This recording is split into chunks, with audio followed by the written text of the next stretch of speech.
Fluoroquinolones. Quinolone आणि fluoroquinolone त्या classes of antibiotic आणि त्यांच्यामधले फरक काय. क्विनोलोन ओरिजिनल कंपाऊंड आहे आणि त्याचं क्लासिकल एक्झाम्पल नॅलिडिक्सिक ॲसिड आणि फ्लोरोक्विनोलोन्स ते नॅलिडिक्सिक ॲसिडचेच फ्लोरिनेटेड ॲनालॉग्स आहे. आणि नॅलिडिक्सिक ॲसिडचे लिमिटेशन काय तर it is narrow spectrum of activity, shows moderate activity against gram-negative organism, no significant activity against gram-positive or atypical organism, does not distribute well in body. हे नॅलिडिक्सिक ॲसिडचे limitation. फ्लोरोक्विनोलोनचे advantage आणि popularity का आहे बघायचं तर सगळ्यात आधी मला ना इथं एक पेज ॲड करायला आवडेल आणि that page is from nalidixic acid फक्त ग्राम-नेगेटिव्ह बॅक्टेरियासाठी. सेकंड नंतर रिसिप्रोफ्लॉक्सासिसमध्ये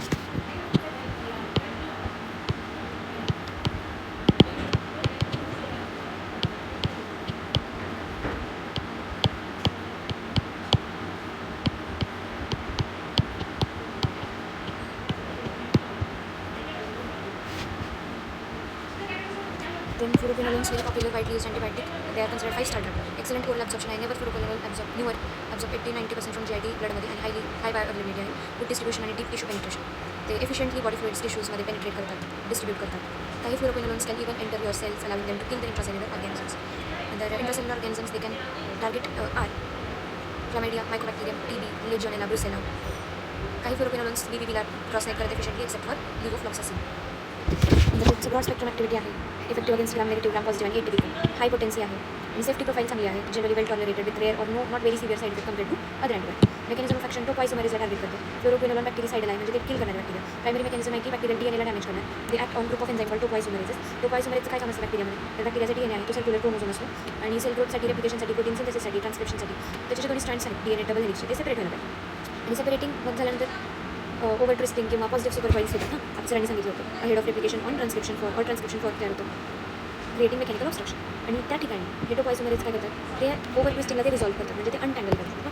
टोपॉइसोमेरेज तुमचं दुसरं नाव डीएनए गायरेज आहे आणि स्पेशली ग्राम-नेगेटिव्ह बॅक्टेरिया असतात. असे बॅक्टेरिया त्यांचे डबल सेल मेम्ब्रेन आहे ठीक आहे आणि जे ग्राम स्टेनिंग देत नाही ते गुलाबी आले. आणि नॉर्मल फंक्शन काय की it introduce a cut in one strand of the DNA. त्याचा डीएनए डबल हेलिक्स असतो आणि त्याच्या एक स्ट्रँडला तो असं कट करणार आणि it passes the other strand through this nick. एक कट केला मग दुसरा कसा एकदम थांबवणार. Then it religates the cut strand. This process relaxes the positive supercoils, converting them into negative supercoils, allowing replication and transcription to continue. And topoisomerase do not change the primary sequence of DNA, they alter its topology, the twisting. आणि fluoroquinolones कसे किल करतात मग बॅक्टेरियाला तर बॅक्टेरियामध्ये bypass safety fusion ते enter करणार. मग टोपॉइसोमेरेज एन्झाईमला bind करणार ते आणि हे लायगेज सोबत ते लायगेज फंक्शन ऑफ एन्झाईमला स्पेसिफिकली इंटरफेअर करणार. हा जो एन्झाईम आहे टोपॉइसोमेरेजवाला त्याचं लायगेज पण ॲक्टिव्हिटी असते, रिसिलिंग पण ॲक्टिव्हिटी असते, त्याला ते इंटरफेअर करणार. आणि nucleus cutting domain can still function leading to continuous cutting of DNA strands. Since resealing is blocked, DNA becomes fragmented. And fragmented DNA prevents bacterial replication, transcription, protein synthesis, leading to bacterial death. And this is why fluoroquinolones are bactericidal. Generations of quinolones आणि किंवा fluoroquinolones बनायचे. फ्लोरोक्विनोलोन्सचे 4 generation आहे ज्याच्यामध्ये की progressive increasing spectrum of activity बघतात. टोपॉइसोमेरेज 4 असतो ना ग्राम positive बॅक्टेरियामध्ये असतो आणि तिथं नॉर्मल फंक्शन काय की it can cut both strands of DNA double helix आणि ते separation of tangle DNA strand करतं ते कट करतं डीएनए. मग ते त्याच्यामुळे टँगलिंग होते दुसऱ्या ठिकाणी आणि या टँगलिंगचं सेपरेशन करतं which is critical when multiple DNA molecules are intertwined after replication is complete. It then reseals the strands. This action helps in untangling and segregating DNA for distribution to daughter cell. Next हे नॅलिडिक्सिक acid जे आहे तर it is a quinolone. त्याच्यामुळे आपण त्याला first generation नाही समजायचं. Narrow spectrum आहे, ग्राम-नेगेटिव्ह रॉडमध्ये मदत करतो, त्यांना मारायला मदत करतो आणि आजकाल ते कमी रेअरली यूज आहे. Sometimes for uncomplicated UTI due to its concentration in urinary system. Then first जनरेशनमध्ये no coffee on pillow and black. Norfloxacin UTIमध्ये मदत करतं ड्यू टू सिस्टमिक डिस्ट्रिब्युशन नाही आहे त्याचं चांगलं. सिप्रोफ्लॉक्सासिन प्रोटोटाईप आहे या जनरेशनचा सिप्रोफ्लॉक्सासिन ओके. आणि स्पेक्ट्रम काय expanded gram negative coverage compared to first generation. पहिल्यामध्ये फक्त असं होतं नंतर इथे एक्सपांडेड ग्राम म्हणजे खूप जास्त निगेटिव्ह आले आणि सम पॉझिटिव्ह कव्हरेज मिळाले but lacks significant activity against streptococcus pneumoniae which is also gram positive ना. आणि काही ग्राम पॉझिटिव्ह करतात स्ट्रेप्टोकोकस निमोनियाला अजून तो मारायला आलेला नाही. ॲक्टिव्हिटी अगेन्स्ट एटिपिकल ऑर्गॅनिझम्स कोणकोणते मायकोप्लाझ्मा, क्लॅमायडिया आणि usage effective for gram negative infections particularly in GI tract जसं की salmonella, shigella, E coli, campylobacter gram negative आहे. Also use for pseudomonas infection in cystic fibrosis कोणतं ciprofloxacin pseudomonas infection in cystic fibrosis. Second जनरेशनबद्दल सरांनी सांगितलं नाही direct आपण थर्ड जनरेशनला येऊया दॅट इज लिव्होफ्लॉक्सासिन. याच्यामध्ये ना ग्राम-नेगेटिव्ह ॲक्टिव्हिटी तर रिटेन झाली आहे पण आता इथं एनहान्स्ड ग्राम पॉझिटिव्ह कव्हरेज असतं नोटेबली स्ट्रेप्टोकोकस निमोनिया येतात आणि retains activity against atypical organisms like mycoplasma, chlamydia, legionella. इथं फक्त ॲडिशन स्ट्रेप्टोकोकस निमोनियाचं झाले थर्ड जनरेशनमध्ये लिव्होफ्लॉक्सासिन. आणि यातून आपण रेस्पिरेटरी क्विनोलोन म्हणतो due to their effectiveness against common respiratory pathogens. ठीक आहे टाइम्स येऊ शकतो levofloxacin respiratory pathogen. L for levo, L for lung. Then fourth जनरेशनमध्ये काय बघायचं मॉक्सिफ्लॉक्सासिन. त्यांना त्याचं ग्राम-नेगेटिव्ह ॲक्टिव्हिटी रिटेन केली पण फर्दर ग्राम पॉझिटिव्ह कव्हरेज करतं इन्क्लुडिंग ग्राम पॉझिटिव्ह बॅसिला. एटिपिकल ऑर्गॅनिझमची ॲक्टिव्हिटी आहे, नंतर त्याच्या अगेन्स्ट ॲक्टिव्हिटी आहे आणि युनिक ॲक्टिव्हिटी अगेन्स्ट ॲनारोबिक ऑर्गॅनिझम. मग लास्टच्या जनरेशनमध्ये ॲड काय झालं की ग्राम पॉझिटिव्ह बॅसिला आले आणि इथं ॲनारोबिक ऑर्गॅनिझम पण आले आणि it is useful for mix infection आणि intraabdominal infection due to anaerobic coverage. Clinical uses आणि कॉन्ट्रा इंडिकेशन. फर्स्ट जनरेशन त्याची strength excellent coverage against gram negative bacilli including enterobacterium. Weakness where it fails methicillin resistance for streptococcus pneumoniae and enterococcus. Primary use GI infection, travelers diarrhea, salmonella, shigella, campylobacter infection. So pseudomonas aeruginosa infection especially in patients with cystic fibrosis आपण ciprofloxacin देतो. Okay, नंतर note ciprofloxacin not considered a respiratory control because it lacks significant pneumococcal coverage. सिप्रोफ्लॉक्सासिनचं streptococcus निमोनियाचं coverage नाही आहे, त्याच्यामुळे त्याला आपण नाही कन्सिडर करत. वेअर थर्ड जनरेशन याच्यामध्ये ना स्ट्रेप्टोकोकस निमोनियाचं कव्हरेज आलं होतं, त्याच्यामुळे त्याला आपण रेस्पिरेटरी कंट्रोल म्हणलं होतं.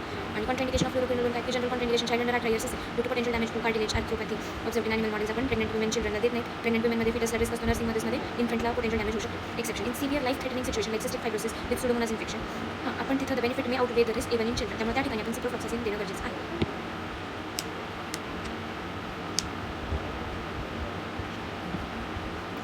सो युजेस ऑफ सिप्रोफ्लॉक्सासिन कुठे बघितलं आपण सिस्टिक फायब्रोसिस ज्याच्यामध्ये सुडोमोनास एरोजिनोसाचं चेस्ट इन्फेक्शन झाले आणि ते चिल्ड्रनमध्ये देणार होतं आपण, कारण की त्याचं इमिडिएट आपण त्याला लाईफ सेव्ह करणं प्रायोरिटी असली पाहिजे. It is also used in resistant TB ciprofloxacin in combination with other drugs due to its ability to penetrate the host cell and eliminate the intracellular organism. Then अँथ्रॅक्समध्ये ciprofloxacin indicated for anthrax. This is caused by bacillus anthracis. Okay, नंतर it can be used for individuals exposed to anthrax sports आणि for those actively suffering from the disease. Typhoid fever आणि other uses in developing countries ciprofloxacin जे आहे typhoid फीवरसाठी दिलं जातं, which is caused by salmonella due to its lower cost. Ciprofloxacin देतो. It can also be alternative to aminoglycosides when they are too toxic. Synergistic activity ciprofloxacin show करतो with beta lactam antibiotics like penicillin cephalosporin, म्हणजे ते एकमेकांची activity ते enhance करतात, effect enhance करतात. Norfloxacin जे आहे ते फर्स्ट जनरेशन फ्लोरोक्विनोलोन आहे आणि त्याचं आणि सिप्रोफ्लॉक्सासिनमध्ये फरक आहे की नॉरफ्लॉक्सासिन हे पुअर बायोअवेलेबिलिटी आहे. It is not well distributed in body tissue, त्यामुळे not effective for systemic infection. फक्त UTI मध्ये नॉरफ्लॉक्सासिन देतो आपण, कारण की ते कन्सन्ट्रेट युरिनमध्ये वेल कन्सन्ट्रेट असतं आणि इफेक्टिव्ह फॉर कंडिशन लाईक युरेथ्रायटिस आणि सिस्टायटिस. प्रोस्टायटिस आणि ट्रॅव्हलर्स डायरियामध्ये आपण काय देणार सिप्रोफ्लॉक्सासिन देणार नाही. नॉरफ्लॉक्सासिनबद्दल झालं ना आपल्याला. नॉरफ्लॉक्सासिन आपण येतो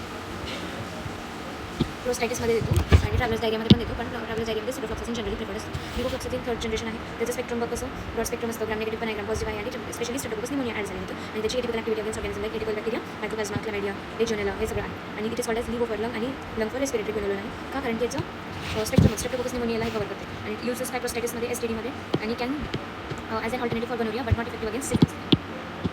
स्किन इन्फेक्शन्समध्ये respiratory infections like acute sinusitis, acute exacerbation of chronic bronchitis, pneumonia both community acquired hospital acquired, effective against streptococcus pneumoniae and typical pathogen like mycoplasma, chlamydia आणि लेजियोनेला मध्ये हे लिव्होफ्लॉक्सासिन कामाचं आहे. अजून एकदा वाच prostatitis STD alternative for gonorrhoea but not effective against syphilis. Skin infection respiratory infection कोणकोणते acute sinusitis, acute exacerbation of chronic bronchitis, pneumonia both community and hospital acquired and effective against streptococcus pneumoniae आणि atypical pathogen like mycoplasma pneumoniae, chlamydia trachomatis and legionella pneumophila. Okay, then moxifloxacin जे आहे fourth generation वालं, तर त्याच्यामध्ये enhance spectrum आहे कोणतं की ते ग्राम पॉझिटिव्ह रॉड्सला आणते आणि नोटेबली ॲनारोबिक ऑर्गॅनिझम्सला मारते. ते मिक्स इन्फेक्शनमध्ये ते कामाचं आहे. Its ability to cover anaerobes make it good choice for mix infection involving gram positive, gram negative, aerobic आणि ॲनारोबिक ऑर्गॅनिझम. एलिमिनेशन पाहते मॉक्सिफ्लॉक्सासिन आहे ना लिव्हर आणि बाईलमधून ते एलिमिनेट केलं जातं आणि मोस्ट ऑफ द फ्लोरोक्विनोलोन्स जे की किडनीमधून एलिमिनेट केले जातात. आणि अशा पेशंट ज्यांच्यामध्ये की रिनल इम्पेअरमेंट आहे त्यांच्यामध्ये आपण मॉक्सिफ्लॉक्सासिन देणं चांगलं नाही, कारण की याचं मेटाबॉलिझम लिव्हरमध्ये होतं, बाईल फिकल रूटमध्ये आणि त्या कंडिशन अच्छा आणि अशी कंडिशन जेव्हा की रिनल किडनी खराब होते ना, तर मग किडनी खराब झाली म्हणल्यावर आपण हे तर देऊ शकतो मॉक्सिफ्लॉक्सासिन, पण लिव्हर इम्पेअरमेंटमध्ये आपण हे नाही देऊ शकतो. नंतर general therapeutic uses of fluoroquinolones GITमध्ये particularly ciprofloxacin effective against negative organism GI tract salmonella, shigella, ETC, traveler diarrhea, campylobacter, UTI infection, most common organism E. coli, second most common staph saprophyticus, UTI most common in female due to shorter urethra and anatomical proximity to anus आणि drug use ciprofloxacin, levofloxacin preferred, effective for both uncomplicated complicated UTI, respiratory tract infection, third fourth generation fluoroquinolones म्हणजे की levofloxacin, oxyfloxacin preferred आहेत आणि ciprofloxacin may be used if pseudomonas infection is suspected, जसं की cystic fibrosis ciprofloxacin त्याचं against which will work against pseudomonas infection. Bone infection करतं, osteomyelitis करतं. Ciprofloxacin, levofloxacin, oxifloxacin can be effective for osteomyelitis. अच्छा ज्याच्या against म्हणजे ते याच्यामध्ये मदत करते, which can involve mixed infection आहे ना. द मेकॅनिझम ऑफ रेजिस्टन्स काय drug entry, reduce drug reflux, drug modification, inactivation, target alteration म्हणजे ते एन्झाईमलाच ते ऑल्टर करणार. Then chromosomal versus plasmid mediated resistance, chromosomal mutation leading to modified core and altered topoisomerase. Plasmid mediated is more recent discovery involving genes on plasmid that produce proteins to destroy the drug or enzyme like acetyltransferase that modify it. And pharmacokinetic of fluoroquinolone generally well absorbed orally with absorption rate 80 to 90%. Absorption considerations: absorption can be significantly reduced by divalent, trivalent cation. This is the antacids containing magnesium, calcium, aluminum, iron supplements. 3R gap is recommended between fluoroquinolone administration and products containing cations. Distribution fluoroquinolone जे आहे well distributed होतात body fluids tissues मध्ये आणि cells मध्ये enter करतात like neutrophil, macrophages, aiding in eradication of intracellular pathogens like Legionella, Mycobacterium, tuberculosis. CNS मध्ये penetration generally poor आहे, although फ्लॉक्सासिन जे आहे it shows better CNS penetration of फ्लॉक्सासिन. Administration route well commonly oral असते ciprofloxacin, levofloxacin available in injectable form for parenteral administration but rapid concentration. Elimination most fluoroquinolone except moxifloxacin kidneyद्वारा eliminate केले जातात through filtration, active secretion and urine. High urinary concentration makes them effective for UTI. Okay. Half life levofloxacin, moxifloxacin longer half life allowing once daily dosing. The side effects of fluoroquinolone: GI effect, central nervous system effect, phototoxicity, musculoskeletal effect, arthropathy, tendinitis, tendon rupture. Then cardiac effects. आपण उलटे जाऊया. Some फ्लोरोफेनिक not notably moxifloxacin QT prolongation करतात, QT interval prolongation करतात. Dangerous arrhythmia होऊ शकतो, torsades de pointes, twisting of the points आणि QRS कॉम्प्लेक्समध्ये ट्विस्ट दिसतात, alternative between point of and upward. आणि हे जे फ्लोरोमॉक्सिफ्लॉक्सासिन आहे ना, त्याला कॉशनसोबत हँडल करायचं with history of cardiac arrhythmias और those on anti arrhythmic drugs. ठीक आहे. Musculocutaneous musculoskeletal effect आर्थ्रोपॅथी. ठीक आहे, बघितलं होतं आपण. टेंडोनायटिस स्पेशली अकिलीस टेंडन खराब होतं एल्डरली पेशंटमध्ये, particularly those on steroid. Phototoxicity, skin becomes hypersensitive to sunlight, leading to exaggerated sunburn. नंतर stop the tropic signs appear. आणि CNSमध्ये हेडेक, डिझिनेस, माइल्ड आहे, सिव्हिअरमध्ये सीजर्स होतात, कारण तिथे ते गाबा रिसेप्टर इनिबिट करतो. इनिबिट ट्रान्समिशन इनिबिट रेड्यूस झाले तर मग हे असे सीजर्स होतात. Then drug interaction, inhibition of cytochrome P450 enzyme can lead to increased drug levels of theophylline, which will lead to risk of seizure, and warfarin, which will lead to risk of bleeding. तर हे वाटलेत ना हे सगळ्या गोष्टी. नंतर GI मध्ये nausea, vomiting, mild diarrhoea होणार. Common within antibiotics आणि सुडोमोनास मेम्ब्रेनस कोलायटिस सिव्हिअर केसमध्ये caused by growth of clostridium difficile. आणि current normal blood gut flow disturb झाला बाय ब्रॉड स्पेक्ट्रम अँटीबायोटिक. आणि this can lead to severe abdominal pain, bloody diarrhoea, potential toxic megacolon. आणि ह्या Clostridium डिफिसिलचे treatment काय मेट्रोनिडाझोल आहे और वॅन्कोमायसिन. मेट्रोनिडाझोल काय करणार आपल्याला माहिती. तिने मेट्रो येत होती आणि तिनं ते ROS बनवत होती, रिॲक्टिव्ह ऑक्सिजन स्पेशल सेल भरत होता, किंवा वॅन्कोमायसिन देऊ शकतो ग्राम पॉझिटिव्ह ऑर्गॅनिझममध्ये, जिथे की आपण ग्लायकोसायलेशन प्रिव्हेंट करायचं.